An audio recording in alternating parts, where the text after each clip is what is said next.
My name is Mandy, and I was never the kind of person who cared about impressing others.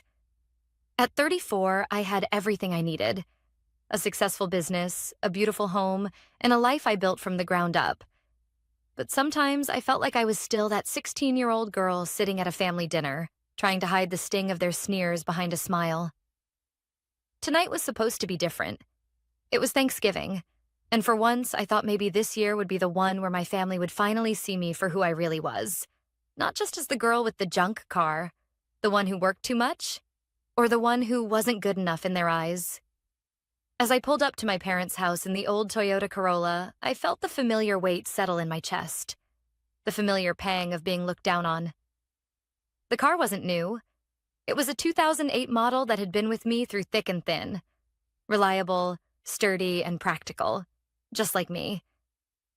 But to my family, it was just another reason to mock me. Another thing they could use to prove that I hadn't made it. I parked behind my cousin Alex's sleek black Porsche, and I could already hear the muffled sounds of laughter and clinking glasses from inside.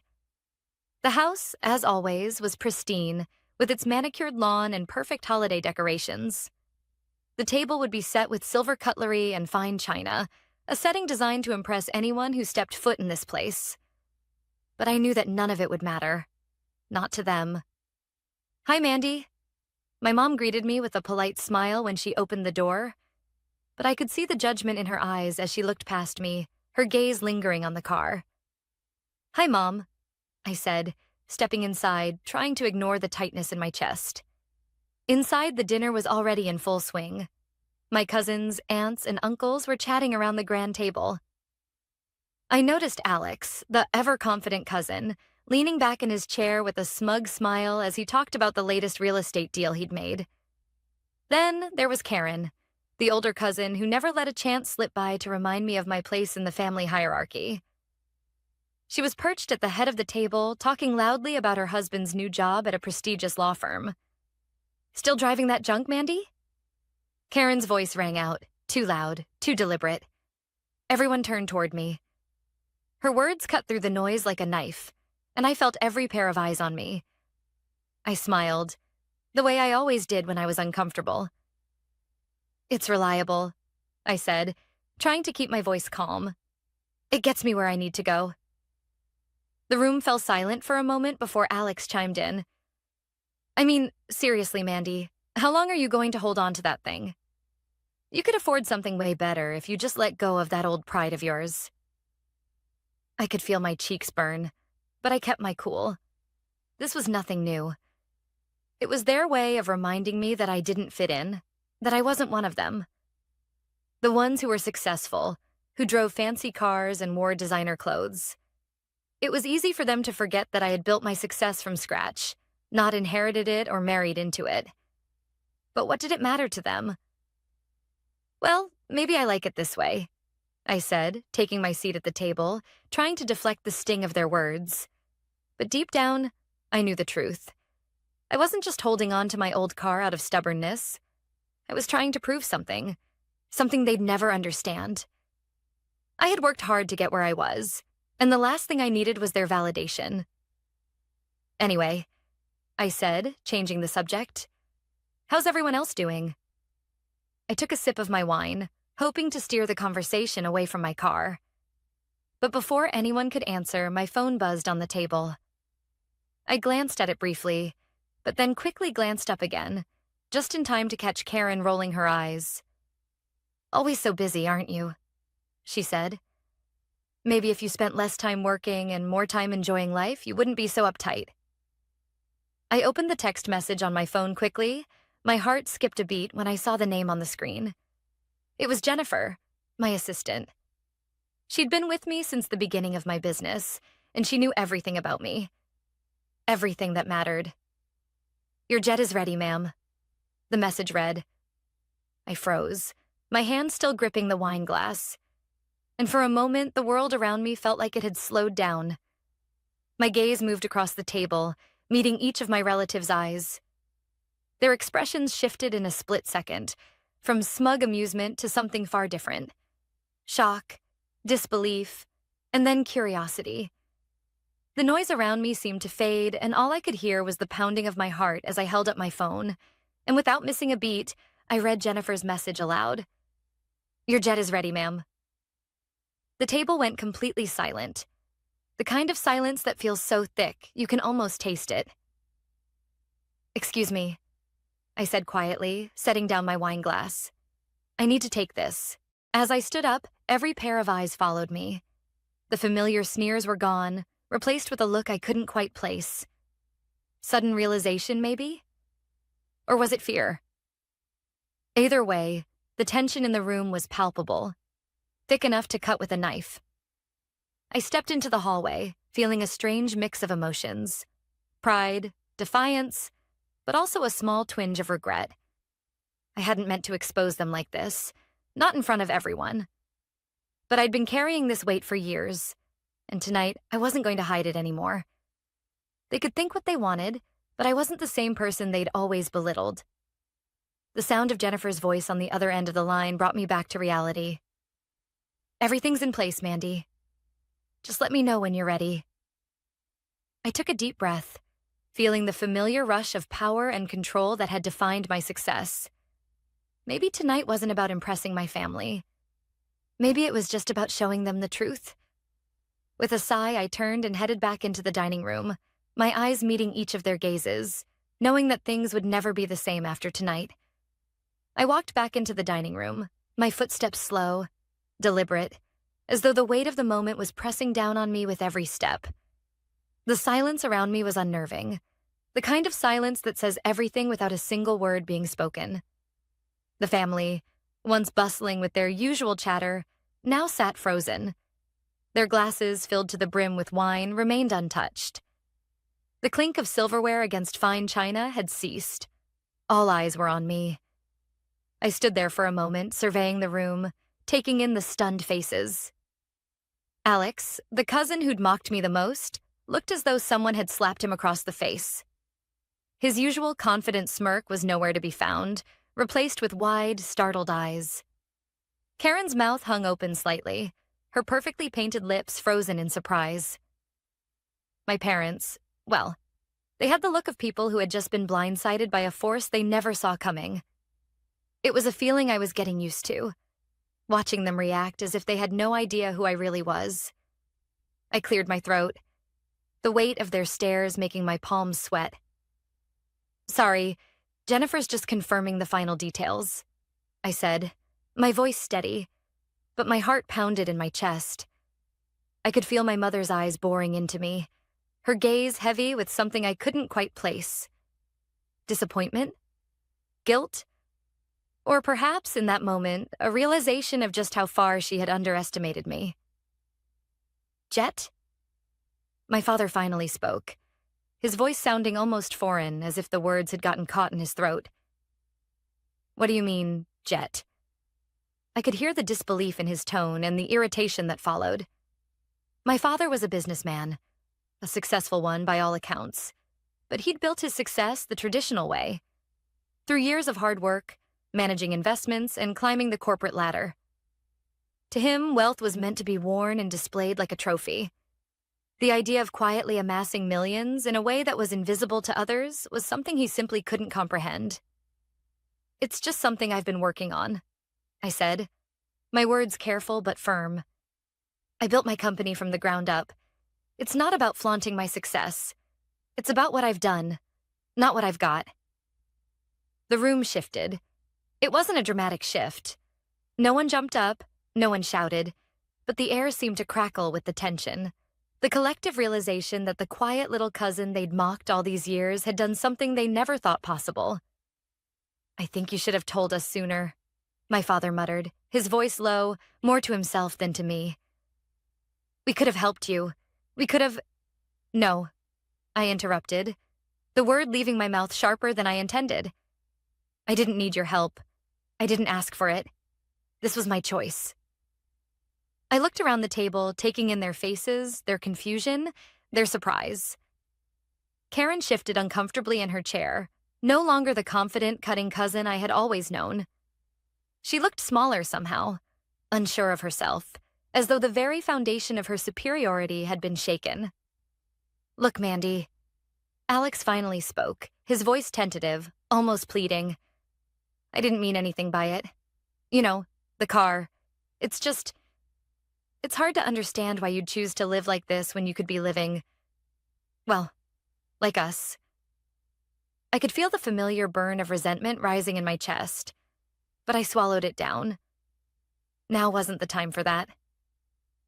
You don't get it, Alex. You don't get why I do what I do. I don't need the newest car or the biggest house to feel validated. I don't need the trophies.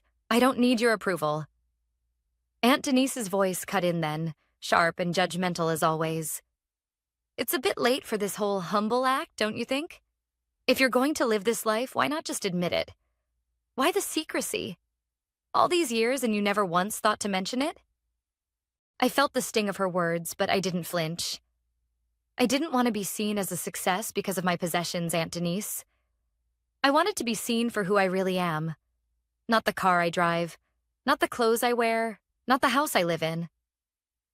The table fell quiet again. Even Aunt Denise seemed to sense the gravity of the situation. My mother, sitting at the head of the table, had her hands folded neatly in her lap. She said nothing, but her eyes were locked on me, her face a picture of something between disbelief and regret. I couldn't hold back the frustration any longer. You all acted like I was invisible. You laughed at me behind my back. You treated me like I was lesser. I've been sitting here for years, hoping that one day you'd see me for who I am, but it's always been about what I have, not who I am. Alex opened his mouth as if to speak, but closed it again. No one knew what to say. The air in the room felt heavy, suffocating almost, as though the silence was pressing in from all sides. They hadn't known this side of me. They hadn't known what I was capable of. To them, I was still that girl with the junk car and the silly little business, not the woman who had built a multi-million-dollar company from scratch. Finally, it was my grandmother, Ruth, who spoke. She had been sitting quietly at the far end of the table, watching everything unfold with a kind of knowing calm. I've always known you were special, Mandy, she said, her voice soft but steady. You don't need their approval to be great. You never did. The sincerity in her words almost broke me. Grandma Ruth had always been the one person in this family who truly understood me. She never judged me. She never looked down on me for my choices. It was then that I realized something profound. I had nothing to prove to them anymore. They had spent years looking down on me, assuming I was insignificant, that I didn't belong in their world. But here I was, and they had no choice but to acknowledge the truth. For a brief moment, I thought about the future, how things would change from this point on. There was no going back to the way things were. I had to wonder, though, if they would ever truly accept me for who I was, or if the approval they offered now was simply a reflection of my success, not of me as a person. But whatever happened next, I knew one thing for certain. I wouldn't let them define me anymore. Not now. Not ever again.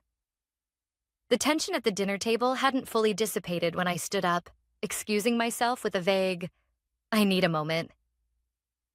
I walked out of the dining room, my heart still hammering in my chest.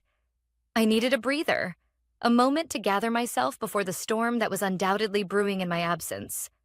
I didn't head for the bathroom, though. Instead, I made my way to the back of the house, stepping out onto the patio where the cool air hit my face, offering a temporary reprieve from the overwhelming emotions swirling inside me. My hands were shaking, but I took a deep breath and steadied myself.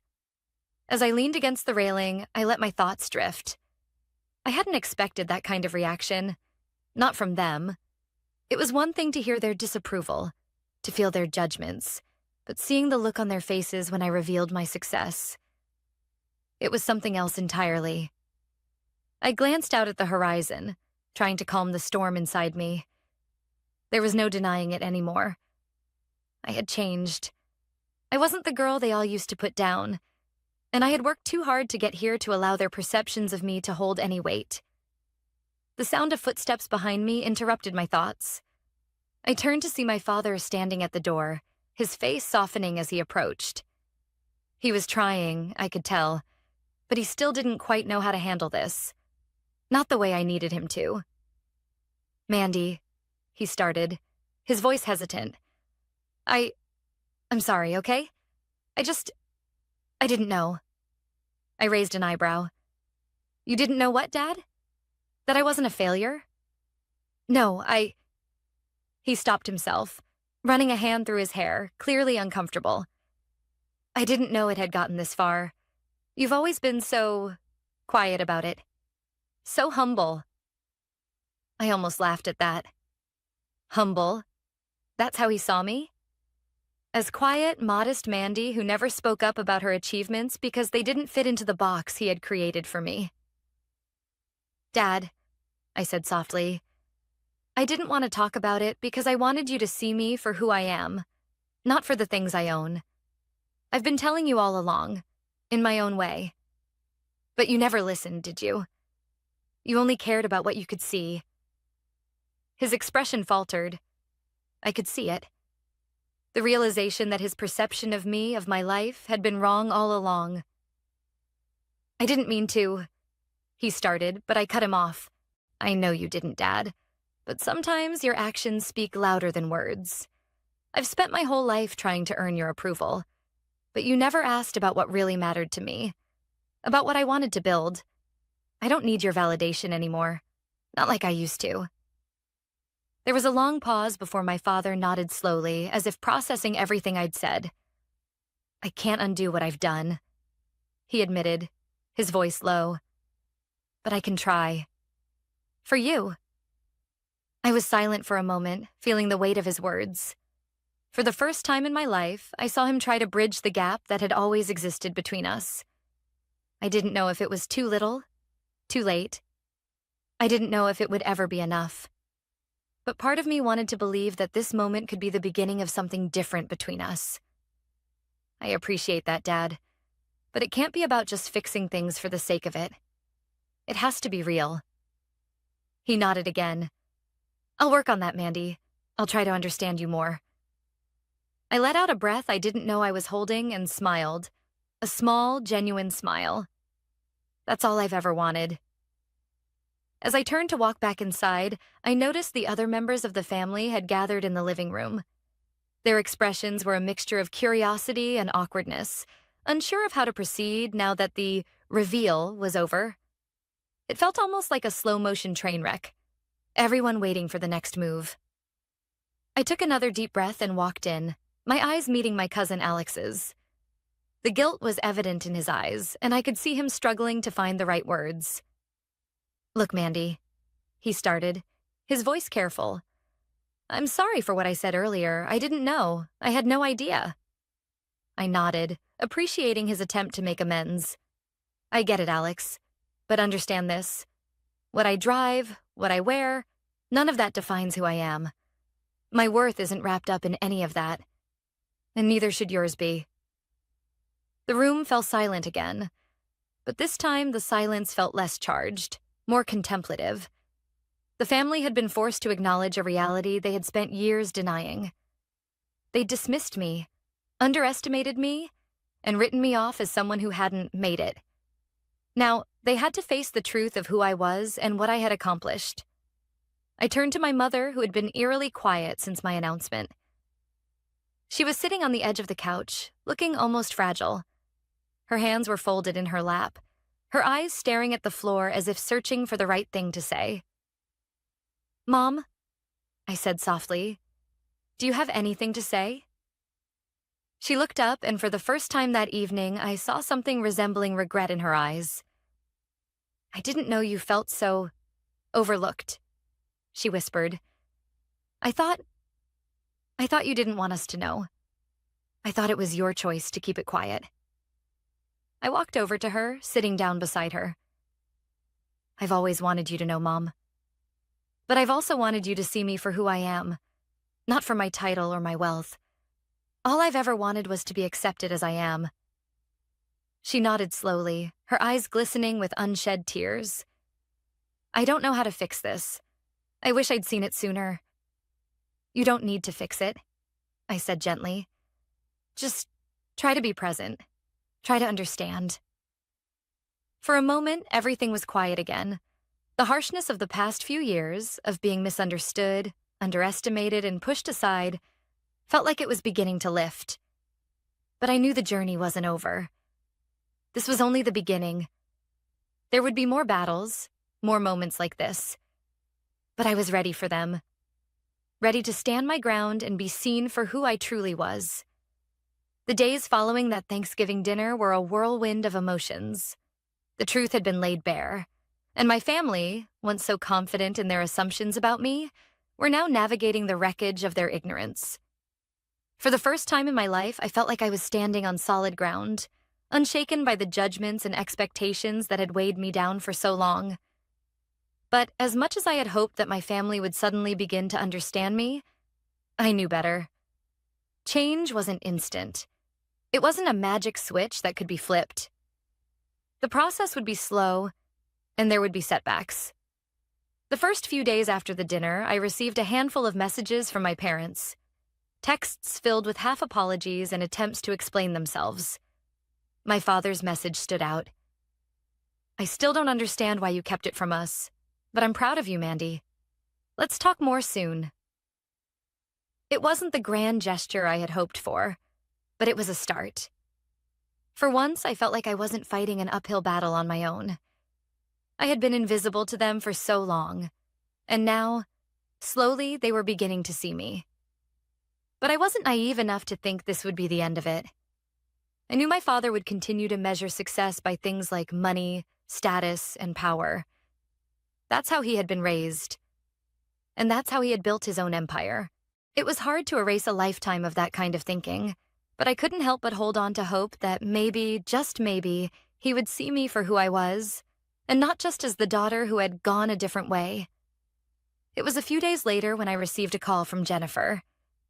She was as calm and collected as ever, but there was an edge to her voice that I didn't quite like. "Mandy," she started, "I need to talk to you about something. It's important." The urgency in her voice made my stomach churn. "What is it?" I asked, already mentally bracing for whatever news she had to share. "I've been hearing things, from clients, from investors," she said, hesitating. "They know about your family, and they're starting to question your business practices, your connection to all that wealth." I paused, my thoughts racing. "Are you saying they think I'm just using my family's name to push my company forward?" Jennifer didn't respond right away, but I could hear the tension in the silence. "It's not that they think that directly, but they're starting to wonder if your success is tied to who you are, not just what you've built." I felt a sharp pang in my chest. It was as though everything I'd worked so hard to achieve, everything I'd fought for, was about to be overshadowed by the very thing I had spent so long trying to hide. My family's wealth, their status, their connections. It was like it was all suddenly being weaponized against me. "I didn't want to tell you this," Jennifer continued, "but I think it's time to have a conversation with the investors, with your team." I shook my head, frustration welling up inside me. "I can't believe this. I've built this company from the ground up, and now—" "I know," Jennifer interrupted gently. "But you need to understand, Mandy. They don't care about the blood, sweat, and tears you've put in. They care about the image. And right now, the image isn't what we need." I leaned back in my chair, letting her words sink in. The very thing I had fought to distance myself from, my family's influence, was now threatening to unravel everything I'd worked so hard for. My heart raced as I processed what this meant for the future. The truth of who I was, the authenticity of my journey, seemed to be slipping away, just as the world around me demanded a version of success that fit their expectations. After a long pause, I spoke. "What do you suggest?" "There's no easy way around this, Mandy. But we have to address it. We need to separate you from your family's wealth and connections, completely." It was a hard pill to swallow. I had always prided myself on staying true to who I was, on not letting my family's status define me. But now I was being asked to take another step, to disconnect myself from everything that had brought me to this point, to erase the very foundation that had shaped me. Okay, I said quietly, my voice thick with emotion. I'll do whatever it takes. But I'm not going to lie. I'm not going to pretend I didn't build this company on my own terms. I know, Jennifer said. And that's what we're going to make sure people understand. This is your company, your success, no one else's. We hung up, and I sat there in the silence of my office, the weight of the decision pressing down on me. I couldn't help but feel a little lost. I had always known that success came with sacrifices, but this felt different. This felt like I was being asked to erase a part of myself, one that had been a significant part of my identity for years, but there was no turning back. The moment I had revealed my success, the moment I had let the truth slip out, the game had changed. Now it was time to face the consequences, to rise above the whispers, the doubts, and the expectations. I picked up my phone and sent a text to my parents. We need to talk.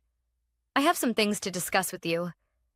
As I pressed send, I realized that this moment, this turning point, wasn't just about my business. It was about reclaiming my narrative. I couldn't let anyone, not even my own family, rewrite my story. And I wasn't going to let them define me anymore. The conversation with my parents was inevitable. I knew it wasn't going to be easy, but it had to happen. So when I arrived at their house a few days after my talk with Jennifer, I wasn't sure what I'd find. My parents were still processing everything, still struggling to reconcile the image of their daughter with the woman who had built a multi-million-dollar company. I wasn't sure if they'd ever fully accept me for who I was, or if they would always see me as a reflection of their own ambitions. When I stepped inside, my mother was sitting at the kitchen table, her hands wrapped around a cup of coffee, her gaze distant. She didn't look up when I walked in, but I could feel the weight of her silence. My father was nowhere to be seen, but I knew he'd be around soon. He always was. My mother was the more overt one in the family, but my father's judgments were often more biting, hidden beneath his polite smiles and carefully constructed words. Mom, I began softly, pulling out a chair and sitting across from her. We need to talk. She set her coffee cup down and finally looked at me, her expression guarded but not unkind. I know, she said, her voice quiet. About what happened, about everything. I nodded. I don't want to pretend that I've been honest with you, or that you understand everything. But I'm not going to hide who I am anymore. I've worked for everything I have, and I'm not ashamed of it. She sighed, her eyes looking away for a moment, as though trying to find the right words. I never wanted you to hide, Mandy. I wanted things to be perfect for you. I wanted you to have everything I didn't. Mom, I said gently, you've given me so much. But I'm not you. I don't need the same things you did to feel successful. I don't need the luxury cars or the grand vacations. I need to be seen for who I am. Not for what I have, but for what I've built. There was a long pause before she spoke again. I never realized how much I held on to what I thought was success. I thought it was the only way to show you how much I cared, how much I wanted the best for you. I know you do, I said, my voice softening. But I've had to find my own way, my own version of success. She reached across the table, placing her hand on mine. It was a simple gesture, but for once, it felt genuine. I'm sorry, Mandy. I've always loved you, but I guess I never really saw you. I only saw the things that I thought mattered. I squeezed her hand, grateful for her acknowledgement, though I still wasn't sure how much had truly changed. It's not just about what I've achieved, Mom. It's about who I am. And I need you to see that.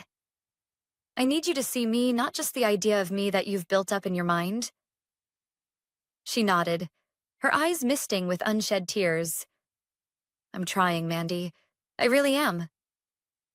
Just then, my father walked into the room, his presence filling the space like it always did.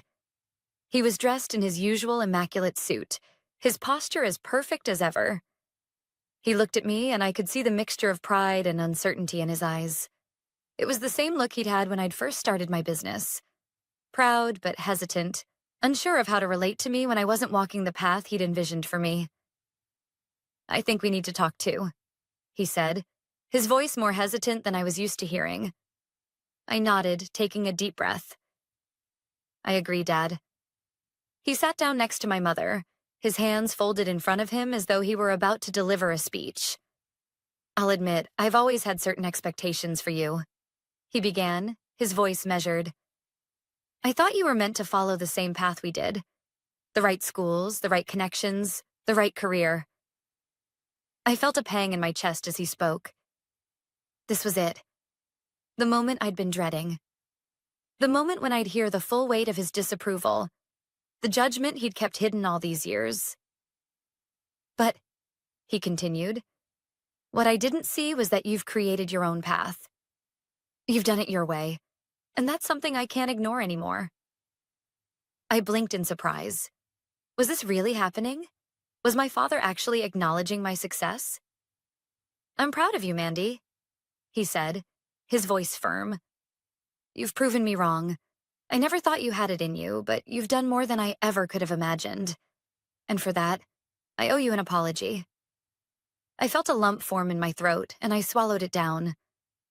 "I never needed you to think I was good enough, Dad. I needed you to see me as someone who didn't have to follow the same rules, someone who could create something of my own. And for a long time, I felt like I wasn't enough because I wasn't following your blueprint. But I am enough, and I've been proving that to myself every single day." My father looked at me for a long time, his eyes searching, as though he were finally seeing me for the first time. Slowly, he reached over and placed his hand on top of mine, a gesture that felt both new and foreign. "I can't say that everything will change overnight," he said, his voice steady. "But I'll try, Mandy. I'll try to see you for who you are and not just who I wanted you to be." I smiled, a genuine smile this time, and nodded. "That's all I can ask for, Dad." It wasn't a perfect resolution, and I knew it wouldn't be. There would be moments of discomfort, moments when my parents, especially my father, would still slip into old habits. But for the first time in my life, I felt like I was finally being seen. Not for what I had, not for the expectations they had placed on me, but for who I truly was. As I stood up to leave, my mother hugged me tightly, her arms wrapping around me in a way that felt different from all the other hugs we'd shared. This one was real. "I'm proud of you, Mandy," she whispered, and I believed her. For the first time in years, I felt like I was exactly where I was supposed to be, standing tall, true to myself, and finally beginning to heal the wounds that had been left open for far too long. 6 months had passed since that Thanksgiving dinner, and though the shift had been slow, it had been undeniable. My life, my relationships, my identity, everything had changed. But more than that, I had changed. I had finally learned to stand firm in my truth, to embrace the success I had built, and to stop apologizing for who I was. Today, I was preparing for a meeting that felt different from all the others. This one wasn't about new investors or the next big partnership. This meeting was about solidifying my place in the world, not just as a CEO or a businesswoman, but as someone who had fought her way to the top on her own terms. The agenda was simple. I was meeting with the executives at Nexus Technologies to outline the future of the company and our mission. As I walked into the conference room, I couldn't help but smile. The team I had built, the people who had been with me since the early days of the company, were seated around the table. Jennifer, my loyal assistant turned business partner, sat at the head of the table, her usual calm demeanor radiating confidence. She had always believed in me, even when no one else did. "Good morning, everyone," I said as I walked in, taking a seat at the table. I could feel the energy in the room, the same energy I had worked so hard to cultivate over the years. A culture of respect, of shared values, of authenticity. It was a far cry from the world I had grown up in, where success was measured by possessions and status, not by purpose and connection. "Mandy," Jennifer said, her voice warm but professional, "we're ready to discuss the next phase, the expansion into the international market, the social impact initiatives. Everything is on track." I nodded, feeling the weight of responsibility settle in. There was so much we had accomplished, and so much more to do. But this time, it didn't feel overwhelming. It felt empowering. I was no longer afraid of the challenges ahead. I had learned to embrace them, knowing that I could handle whatever came my way. The next phase is about more than just growth, I began, my voice steady, filled with conviction. It's about staying true to our mission. We've always been about helping small businesses, giving them the tools to compete in a corporate world that often leaves them behind. But we can do more. We need to do more. I glanced around the table, meeting the eyes of each person in the room. I want us to focus on our social impact initiatives. I want to expand our tech education programs, create opportunities for young people in underserved communities, and help bridge the gap in digital equity. We've already made a difference, but we can make a bigger one. Jennifer smiled. I love that direction, Mandy. And we've got the resources and the team to make it happen. I've already started reaching out to some nonprofit organizations that can help us. I felt a surge of pride as the team began discussing the logistics of the expansion. For the first time, the conversation wasn't just about profit margins or client acquisitions. It was about something more meaningful. It was about using our success to create real, lasting change. As the meeting progressed, I found myself reflecting on the path that had brought me here. There had been moments of doubt, moments when I questioned whether I was doing the right thing, whether I was enough. But now I knew that my success was not just a product of hard work. It was a product of my authenticity. I had learned to be true to myself, to embrace my strengths and my flaws, to accept that my worth was not defined by the opinions of others. When the meeting wrapped up, I stood up and looked around the room. Thank you, everyone. I'm proud of what we've accomplished together, and I'm excited for what's next. We've built something special here, and I know we'll continue to grow and make a difference. As I walked out of the room, I felt a sense of peace that I hadn't felt before. There was no more tension in my chest, no more uncertainty about who I was or where I was headed. I was no longer hiding behind a facade, no longer trying to fit into a mold that wasn't mine. I had created my own path, and I was walking it with confidence. Later that evening, I sat down to a quiet dinner in my home. A home that was still modest by some standards, but perfect for me. As I ate, I thought about the changes in my family dynamics over the past few months. They had come a long way, and I had too. My relationship with my parents was still a work in progress, but we were starting to understand each other. My father, in particular, had been really trying, to see me for who I was, not who he wanted me to be. A text buzzed on my phone, interrupting my thoughts. It was from my mom. I've been thinking about what you said, and I want you to know that I'm proud of you. I see you now, Mandy. I see the woman you've become. I smiled, a lump rising in my throat. It wasn't perfect, but it was real. And that was enough. As I finished my dinner, I reflected on the journey I had taken to get here. It had been long and hard, full of challenges and obstacles.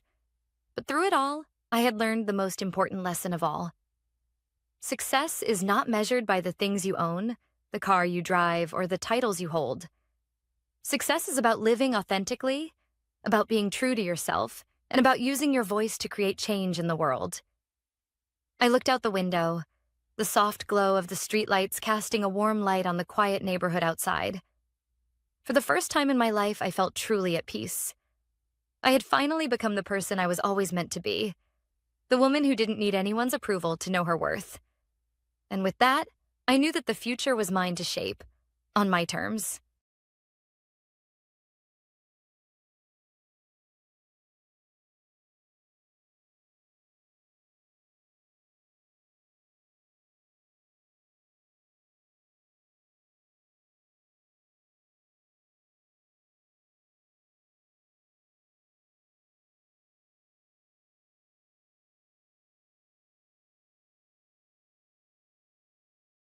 My name is Kira, and my life changed forever one fateful night. It wasn't the day I was fired from my job, or the day I found out my husband had been cheating on me. No, it wasn't even the day I had to leave our dream home, the one we built together. It was the night my family decided I was a lost cause. It's funny, isn't it? How the people you trust the most can hurt you the hardest. I had been struggling for months. My marriage was falling apart. My job felt like a dead end. And to top it all off, my parents, the ones who raised me to believe in hard work, responsibility, and success, were starting to give up on me.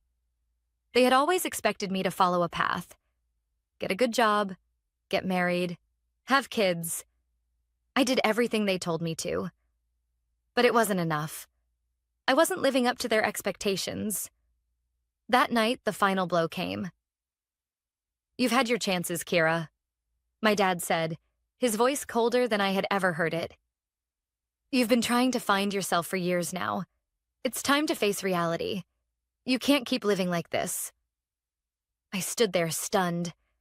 The words felt like they were being thrown at me, heavy and unforgiving. They weren't just rejecting my choices, they were rejecting me. I didn't ask for much, just a little understanding. I had tried to explain that I was pursuing something different, something more than just climbing the corporate ladder, but they didn't see it. They didn't get it. "You're out, Kira," my mother added, her voice barely above a whisper. But it hit me like a punch. "You've been living under our roof long enough. You need to get your life together. We can't keep cleaning up your mess." The sting of those words was too much to bear. I wasn't just being told to leave. I was being told I wasn't good enough. Not for them, not for anyone. I had one suitcase. One small suitcase for everything I owned, and nothing left but the broken pieces of a life I had tried so hard to rebuild. I grabbed it without a word, walking out the door, my heart pounding in my chest. The weight of rejection threatened to crush me as I made my way to the car, my hands trembling. The world outside felt cold too. I felt like a stranger in my own life. The night was dark, the streets empty, just like the pit in my stomach. No one cared. No one understood. I was alone. As I sat in my car, staring out at the empty road ahead of me, my phone buzzed. A text from my husband, David. "I'm sorry, Kira. I know I messed up, but I'm not the one who should be walking away from this." I laughed bitterly to myself. He was sorry? Really? After everything? After everything he had done? He didn't get to apologize. Not now. Not after he betrayed me. After I found out about the affair. My heart had already broken 1,000 times before, but this final blow, this feeling of being completely discarded, was worse than anything he could ever do. I tossed the phone onto the passenger seat and stared at the rearview mirror. For a moment, I considered calling my sister, or even my best friend. But I couldn't. My pride wouldn't let me. The loneliness and shame were too much to bear. I couldn't admit that I had failed, that I had nothing left. I drove aimlessly for what felt like hours, my mind spiraling, wondering what the next step could possibly be. What did I have left? I had no home, no family to turn to. And the one thing I had, my career, was a dead end. I was supposed to be successful. I was supposed to be someone. But instead, I felt like a failure. When I finally parked outside a small diner, I sat there for a while, lost in thought. The rain began to fall softly against the windshield, a quiet lullaby to my broken soul. That was when I remembered the lottery ticket. I had bought it months ago on a whim. I didn't even check the numbers.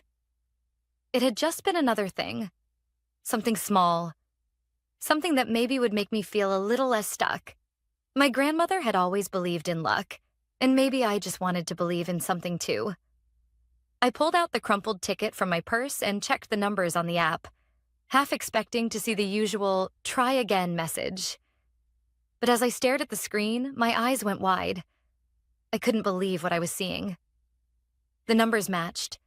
The jackpot numbers. $28 million. In that moment, I felt the world stop. I sat frozen, staring at the phone screen, disbelief washing over me. I had won. I had actually won. But even then, I didn't know what to do with this new reality. How was it possible that I, who had been cast out with nothing but a suitcase, was now a millionaire? I wanted to laugh. I wanted to cry. I wanted to scream. I wanted to tell my parents what had just happened. I wanted to show them that I wasn't broken. But I didn't. I couldn't. Not yet. I wiped the tears from my eyes and took a deep breath. This wasn't just luck. It was a second chance. But what would I do with it? The answer would come, but not that night. Not yet. But the universe had a funny way of showing me that sometimes losing everything was the only way to find what truly mattered. And my journey had only just begun. The next morning, I woke up with a pounding headache. The rain had stopped, but the weight of last night's events hung over me like a thick fog. I couldn't shake the image of my parents standing in the doorway, cold and resolute.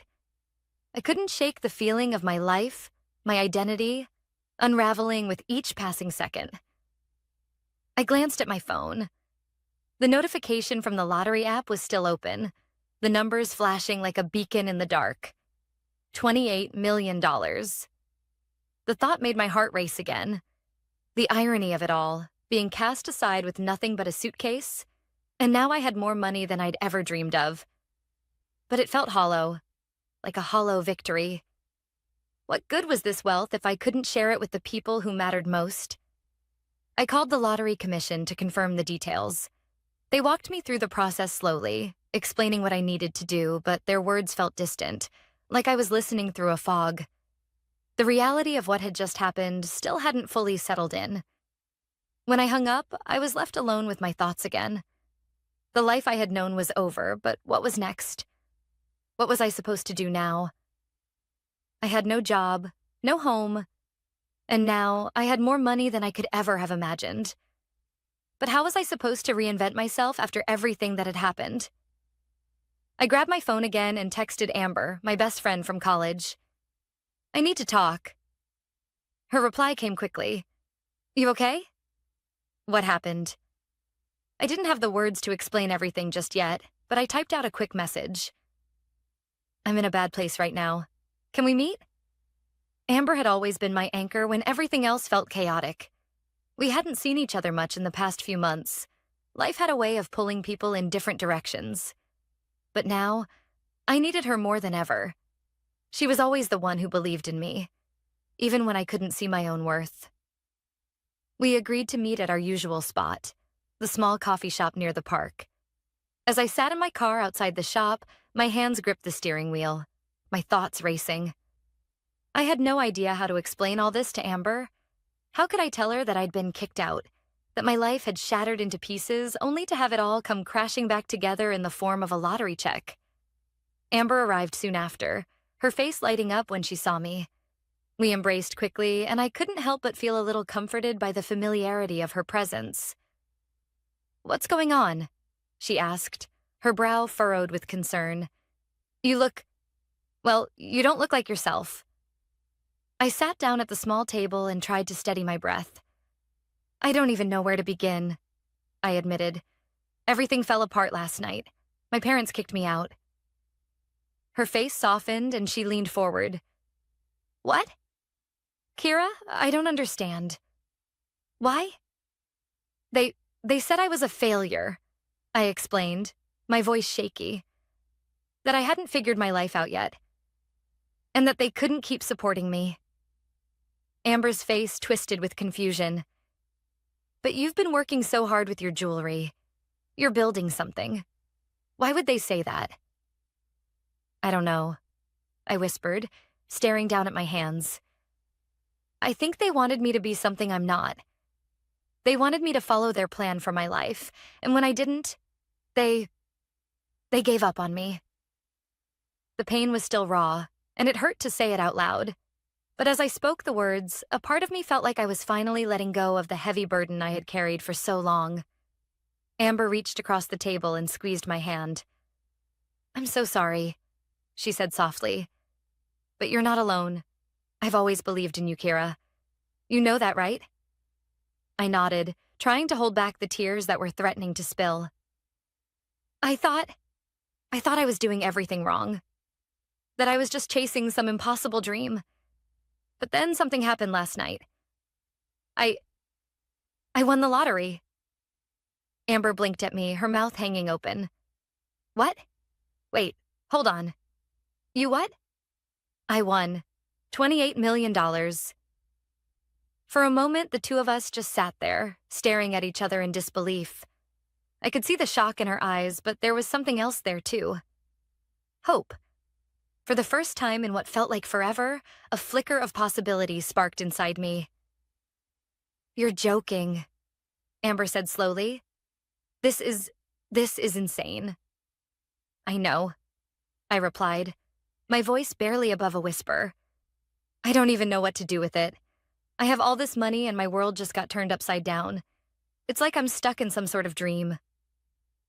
Amber smiled softly, but there was a sense of seriousness in her tone. You don't have to figure it all out right now, Kira.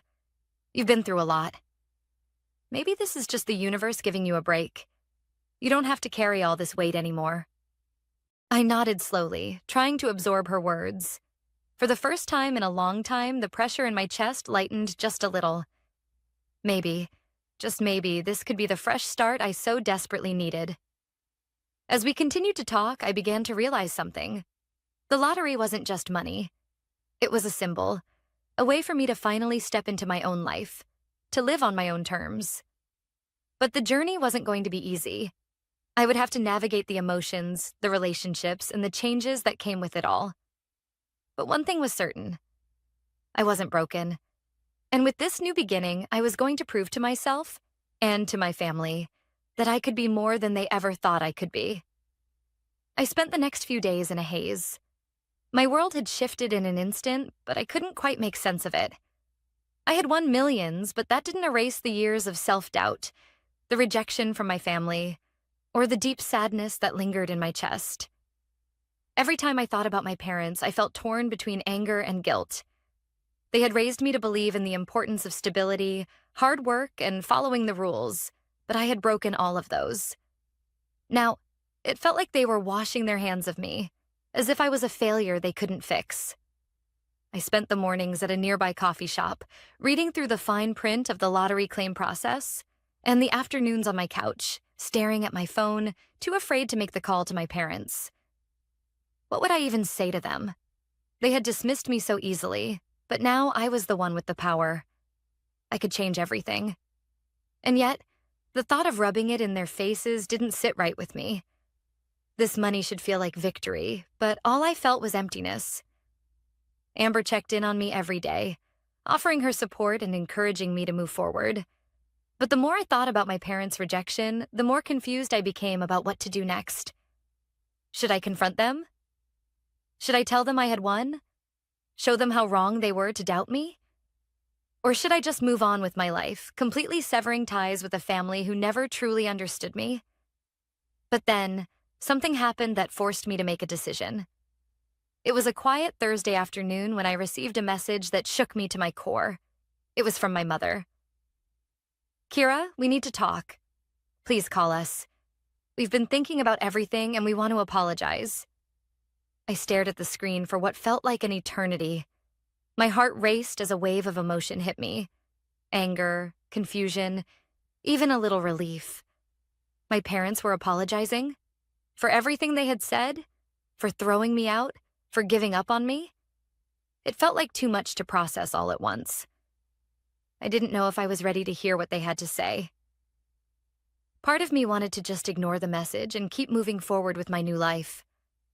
But another part of me, one that still longed for their approval, despite everything, wanted to hear them out. Maybe they had finally realized the error of their ways. I took a deep breath, my fingers hovering over the phone. Then I hit dial. The phone rang twice before my mother's voice filled the air. Kira? Is that you? I closed my eyes for a moment, trying to steady myself. Yes, it's me, I replied, my voice shaky. We're so sorry, honey, my mom said, her voice softer than I had ever heard it. We know we've hurt you, and we can't take back what happened, but we want to make it right. We just didn't understand. We thought we were doing what was best for you.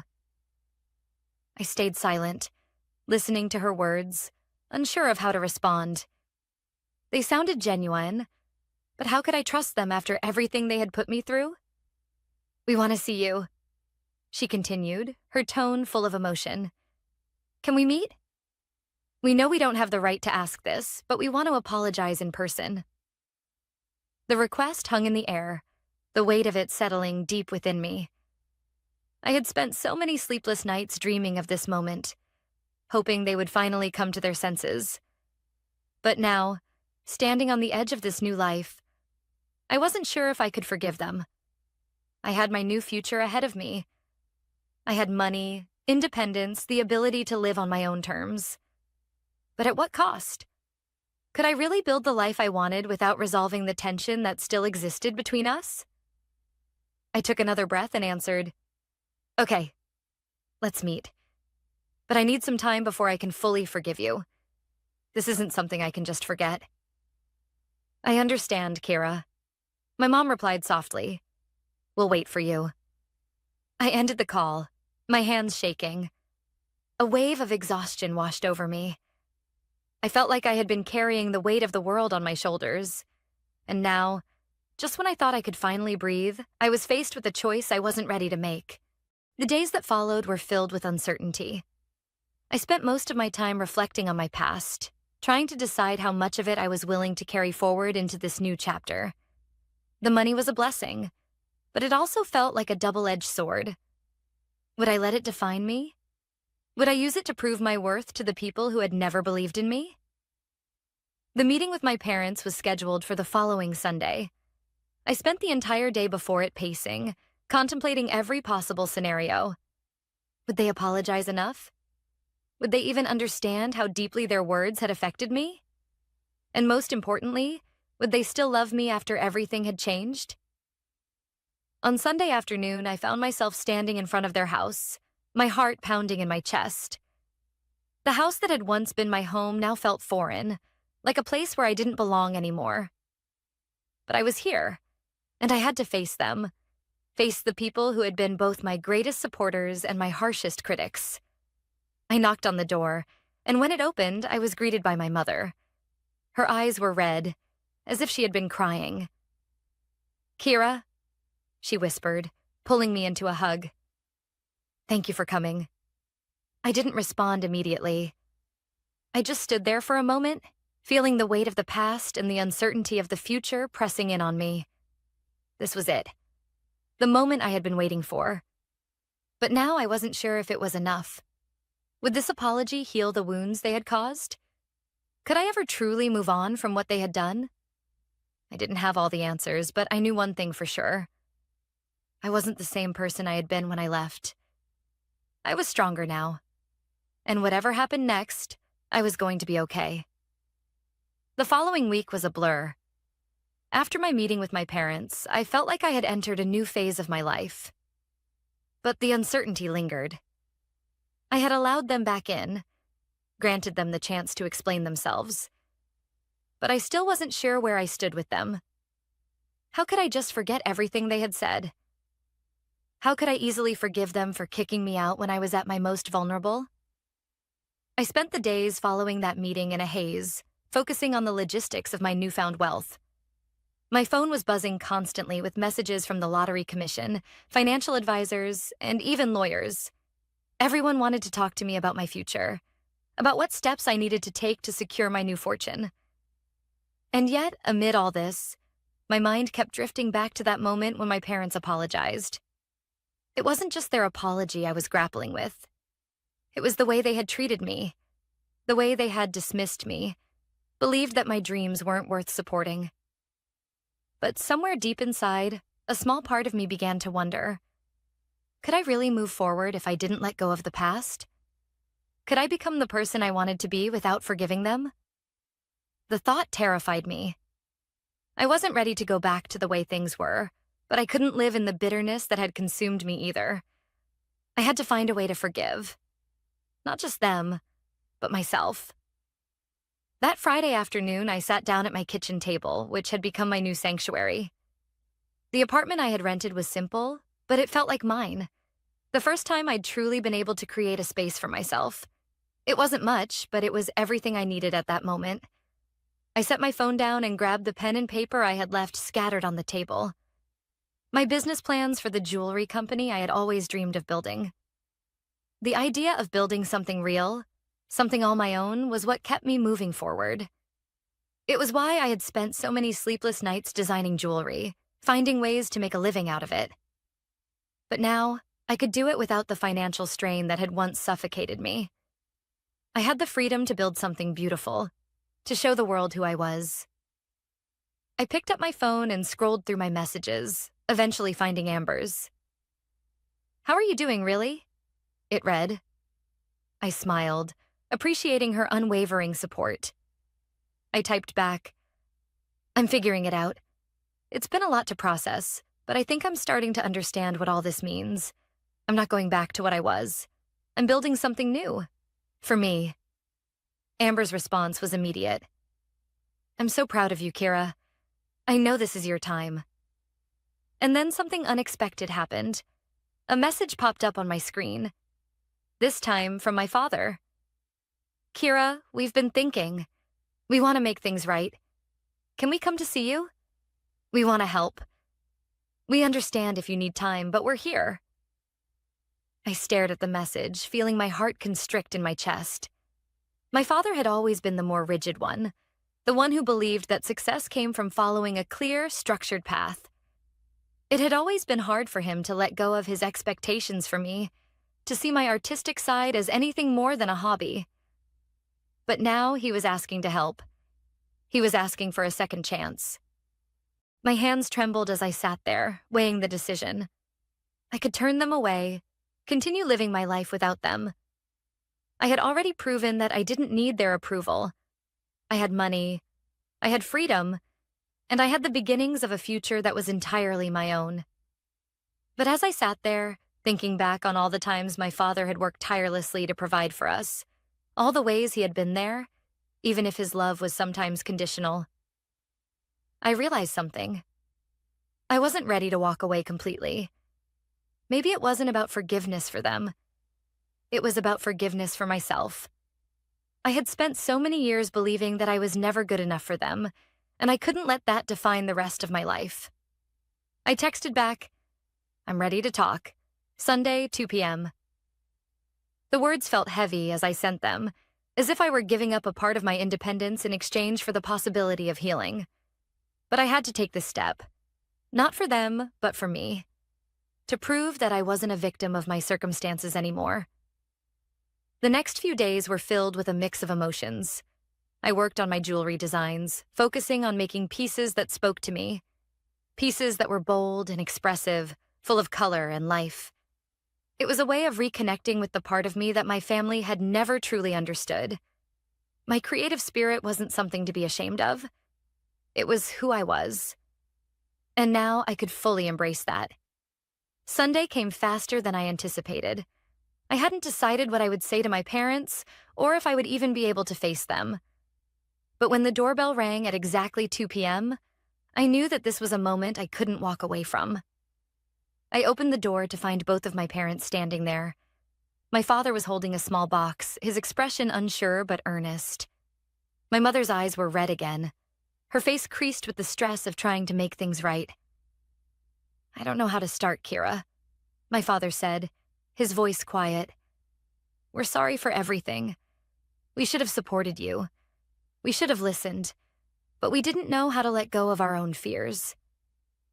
The weight of his words hit me harder than I expected. I had spent so many years feeling like I was the one who needed to apologize, the one who needed to change.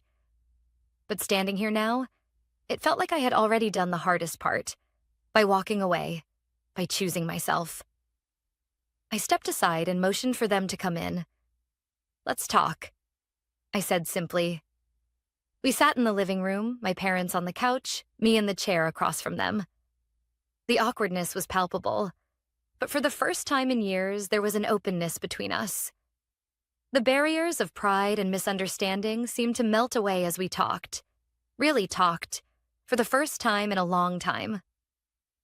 "I don't need your approval anymore," I said quietly, my voice steady. "But I do need you to respect the path I've chosen. My father nodded slowly. We respect it. We do. We just didn't understand. I know, I replied, and that's why we're here now. The conversation continued, a slow unraveling of years of hurt, regret, and healing. And by the time they left, something had shifted. We weren't the same family we had been, but maybe, just maybe, we could rebuild something new. And for the first time in years, I felt the freedom to be fully myself. It had been 2 months since I first won the lottery. 2 months of ups and downs, of transforming my life from one of doubt and insecurity to something that felt almost too good to be true. Every day felt like a new beginning, but with every new step I took, I began to understand the true cost of success.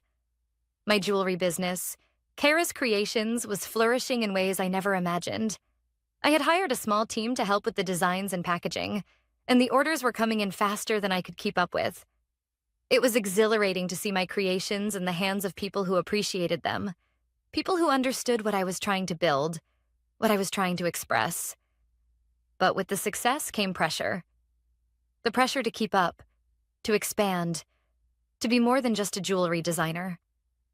It wasn't enough anymore to simply create beautiful pieces. I had to be a businesswoman, a brand. I had to manage a team, negotiate with suppliers, and deal with all the logistics that came with running a company. I had been warned about this, the overwhelming nature of success, but nothing could have truly prepared me for the weight of it. It was one thing to dream of making a living doing what you love. It was another thing entirely to make that dream a reality and watch it grow beyond your control. It was on one of those stressful afternoons as I sat in my new office reviewing financial statements that I received a call that I had been dreading. It was from my mother. "Kira, we need to talk," she said, her voice shaky. "It's about your father." My heart sank. I had been slowly rebuilding my relationship with them, but it wasn't easy. My father still struggled to understand the path I had chosen, and there were times when he seemed to slip back into old patterns, questioning my decisions, my business, my future. I thought we had reached a place of understanding, but the way my mother's voice trembled made me afraid that something had changed. "What happened?" I asked, trying to stay calm, but my voice betrayed the anxiety that was rising in me. "It's your father," she repeated. He's not doing well, Kira. He's been having trouble with his health, and we need to talk about what comes next." I felt a wave of panic surge through me. My father had always been the pillar of our family, the strong one. To hear her say he was struggling, physically, emotionally, brought back all the memories of the man who had once dismissed me, who had pushed me away in pursuit of his own rigid expectations. "I'm coming over," I said without thinking. I didn't know what else to say, but I couldn't sit here anymore. The weight of the conversation hung in the air like a thick fog, but there was one thing I was sure of. I had to be there for him, no matter what had happened in the past. When I arrived at their house, my mother met me at the door, her face pale, her eyes swollen from crying. "Kira, he's been getting worse," she whispered, her voice barely audible. "He won't talk to me about it, but I know something's wrong." I stepped inside, my mind racing with questions. What was going on? Why hadn't my father told me himself? Why had he been keeping this from me? I found him in his study, sitting at his desk, his back hunched over, his face drawn with exhaustion. He looked older than I remembered, vulnerable in a way I had never seen him before. He didn't look like the father I had once feared, but rather the father I had always wanted. "Dad?" I asked softly, approaching him. "Mom said you're not feeling well. What's going on?" He looked up, his eyes tired, but there was something else there. Something I hadn't expected. Regret. "Kira," he said quietly. "I don't know how to say this, but I've been pushing myself too hard. The doctor said it's my heart. It's been giving me trouble for months, and I didn't want to admit it. I didn't want you to see me like this." The words hit me like a blow to the chest. My father, the man who had always been the strong one, the one who had told me to toughen up, to keep going no matter what. was admitting that he couldn't do it anymore. And in that moment, I realized something that shook me to my core. I had spent so much time trying to prove myself to him, trying to show him that I was capable, that I was enough, that I had failed to see the man behind the walls he had built around himself. "Dad," I said, my voice breaking, "why didn't you tell me? Why didn't you let me in?" He sighed deeply, rubbing his temples. "I didn't want to burden you, Kira. You've been through so much already. You've worked so hard to build your life, and I didn't want to be the reason you felt like you had to take care of me." Tears welled up in my eyes as I walked over to him and placed my hand on his shoulder. "Dad, I'm not a little girl anymore. I don't need you to be perfect. I need you to be honest with me. We can face this together." For the first time in years, my father looked at me, not as the daughter who failed to meet his expectations, but as an equal, as someone who could support him in his time of need. Over the next few weeks, things began to shift between us. I spent more time at their house, helping with my father's health and supporting my mother in ways I hadn't expected. It wasn't easy. Old wounds were still there, raw and unhealed. But we were trying, and that's all that mattered. In many ways, it felt like a rebirth for our family. As I continued to build my jewelry business, I realized that this journey wasn't just about success or money. It was about healing, about coming to terms with the past and finding a way forward. Success, I was learning, was not just about what you achieved. It was about who you became in the process. And the more I worked to repair my relationships, to face the things I had been avoiding, the more I realized that the true wealth I had was not in my bank account, but in the people around me, the ones who had always been there, even when I hadn't been able to see it. As my business continued to thrive, I took the first step towards something I had never thought possible: a true reconciliation with my past. And with that, I found peace. The months after my father's health scare were some of the most transformative of my life. It wasn't just the growth of my business or the newfound wealth that changed things.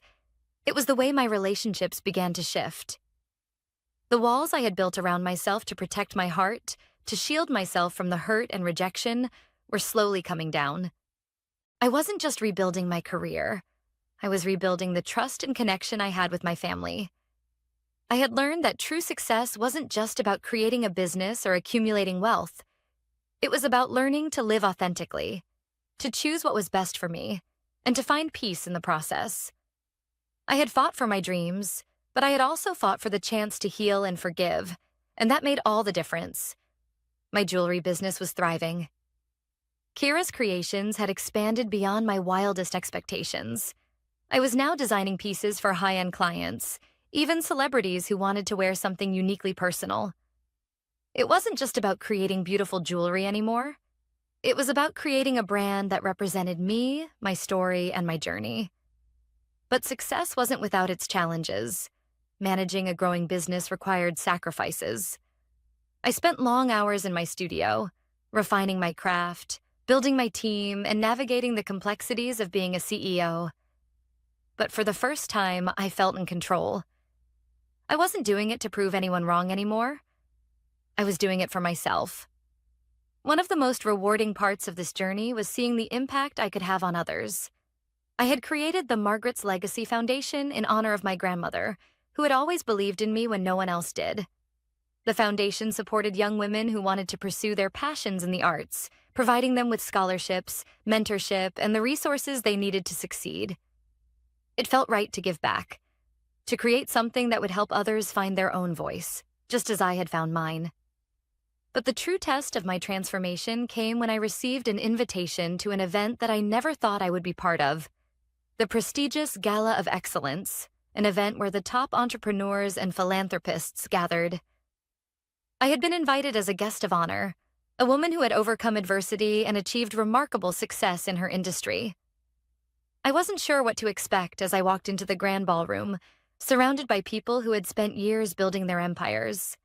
I had never been someone who sought the spotlight, but tonight felt different. I wasn't just attending this event as a guest. I was attending as someone who had fought for her place at the table, someone who had carved out her own path. As I walked across the room, I felt a mixture of excitement and nervousness. I had earned my spot here, but the memories of being rejected, of being told I wasn't enough, still lingered in my mind. But as I looked around at the people there, I realized something powerful.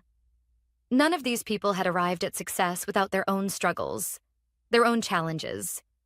We all had our stories. We all had our battles. And tonight, it was my turn to share mine. As the evening progressed, I found myself surrounded by people who genuinely wanted to hear about my journey. The ups and downs, the moments of doubt, the moments of triumph. I spoke about the challenges of building my business, but I also spoke about the importance of forgiveness, of healing, and of learning to believe in myself, even when no one else did. And then, unexpectedly, my parents showed up.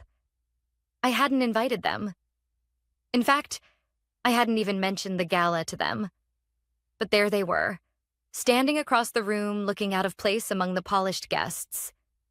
My father, dressed in a suit that looked too stiff for him, caught my eye. He smiled at me, and for the first time in a long while, I saw pride in his eyes. It was the same look I had longed for throughout my childhood, the look I had worked so hard to earn. But now, it wasn't about their approval. It was about me knowing my worth. I walked over to them, my heart pounding in my chest, but this time there was no anger, no resentment. Just a quiet, steady understanding of where we all stood. "Mom, Dad," I said, my voice steady but filled with emotion. "I'm glad you came." My mother looked at me, her eyes glistening with unshed tears. "We're proud of you, Kira, more than you know." "I know," I said softly, "and I'm proud of both of you too." We stood there in silence for a moment, surrounded by the bustle of the gala, but in that moment, it felt like time had stopped. I had come full circle, from the girl who had been thrown out with nothing but a suitcase to the woman standing before her parents, proud and at peace with who she had become. The rest of the evening passed in a blur of conversation, laughter, and celebration. But as I stood on the stage to accept my award, I felt an overwhelming sense of gratitude. Not for the money or the accolades or the business success, but for the journey, the hard lessons, and the people who had stood by me, including my family. They had been part of my story, and now they were part of my future. As I spoke into the microphone, I shared my story with the audience, about the challenges, the struggles, and the unexpected twist of fate that had changed everything. I talked about the importance of following your heart, of never giving up, and of always believing in yourself, even when it felt like the world was against you. And as I finished my speech, I looked out into the crowd, my heart full, and realized that everything I had gone through, the pain, the rejection, the uncertainty, had led me to this moment. A moment where I was finally standing in my truth, no longer defined by others' expectations, but by my own. The true victory, I realized, was not in the success I had achieved, but in the woman I had become along the way. And that in itself was worth more than any prize or recognition.